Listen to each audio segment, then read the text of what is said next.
PP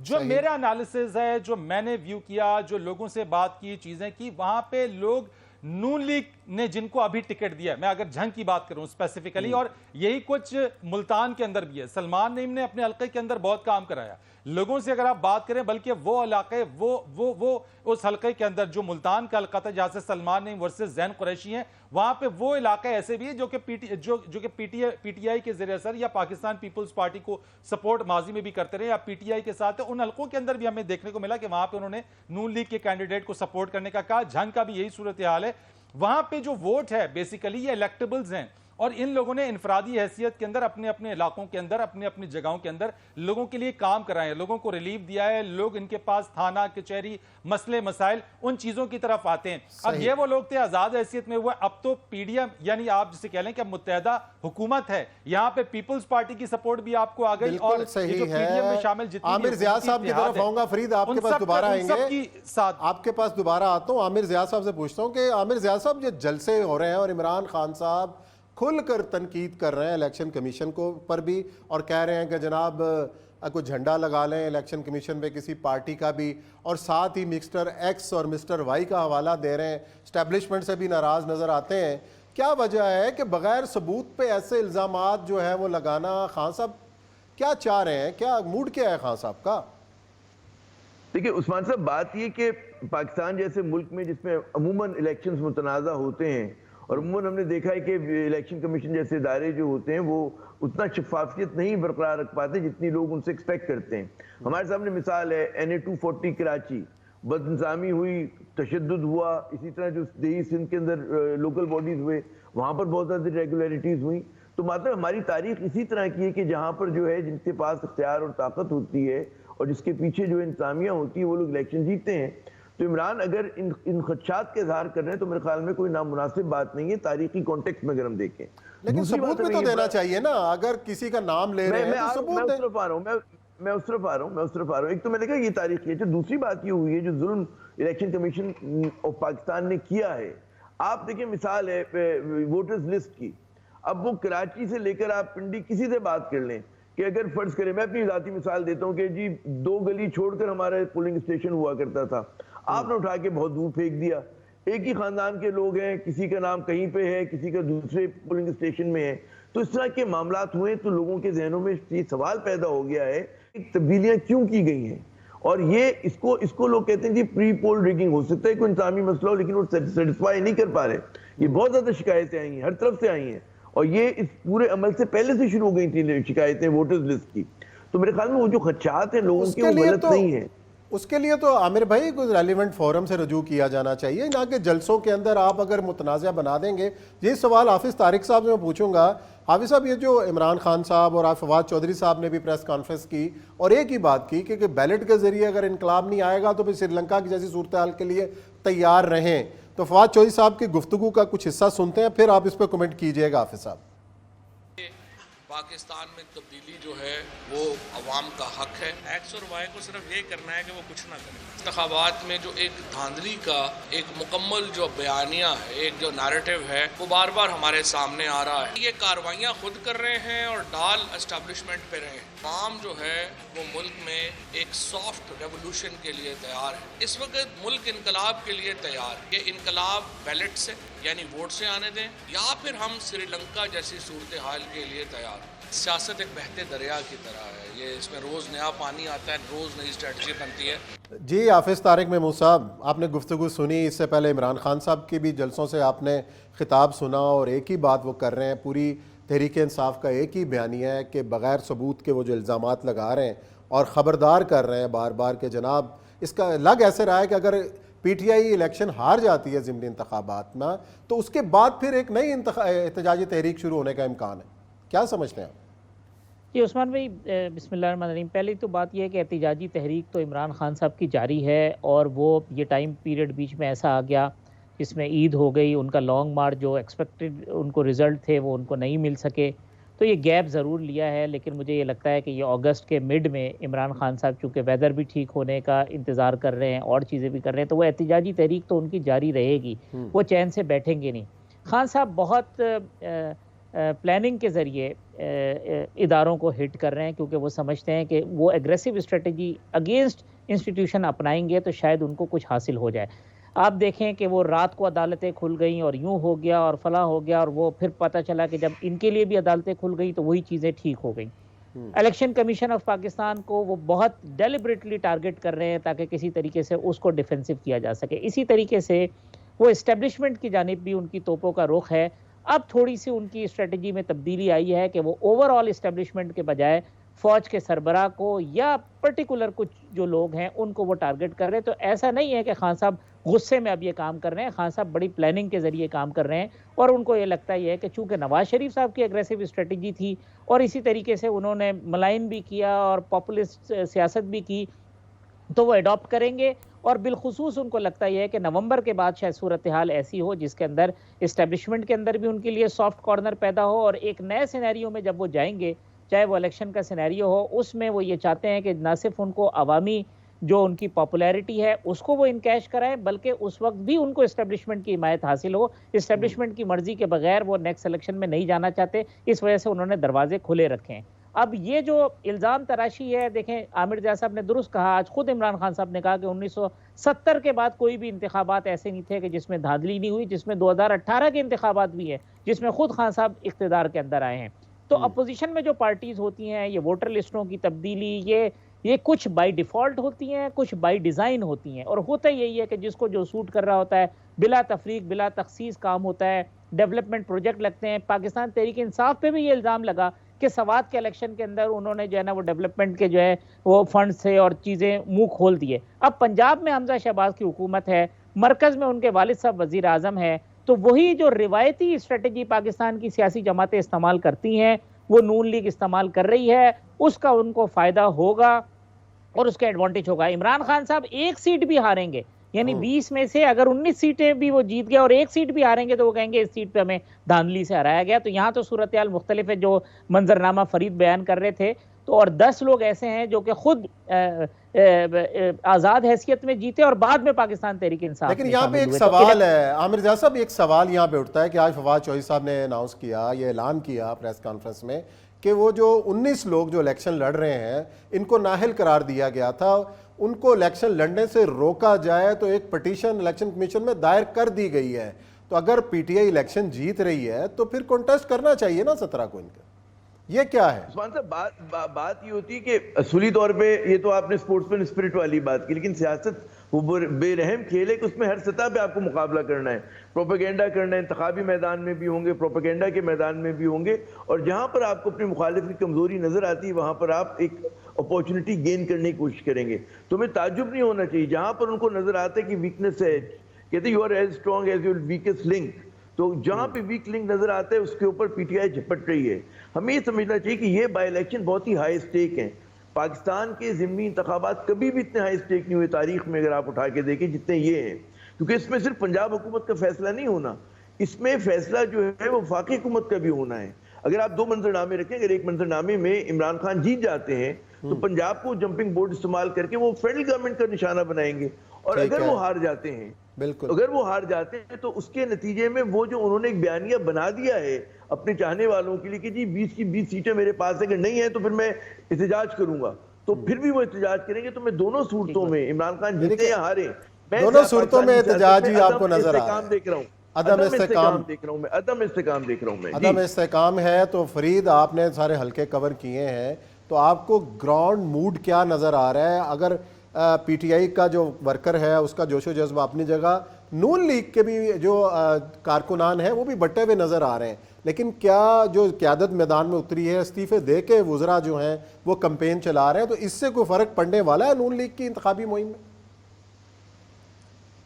میں نے یہی سوال عثمان صاحب پوچھا، اور وہ جو منحرف ارکان تھے جو کہ پاکستان تحریک انصاف کے اندر جو تھے، پہلے وہ آزاد حیثیت میں آئے، پھر وہ پی ٹی آئی میں شمولیت اختیار کی، اور اب وہ ڈی سیٹ ہونے کے بعد ان کو نون لیگ نے ٹکٹ دیا۔ میرا سوال یہی تھا کہ کیسے آپ اپنے ووٹرز کو، اپنے حلقے کے لوگوں کو اس بات پر قائل کریں گے کہ پہلے از سے 3 سال 3.5 سال پہلے تک جب آپ حکومت میں تھے پی ٹی آئی کی، آپ پی ٹی آئی کے نعرے لگواتے تھے، پی ٹی آئی کے حق میں آپ بات کرتے تھے، اور آج آپ جو ہے وہ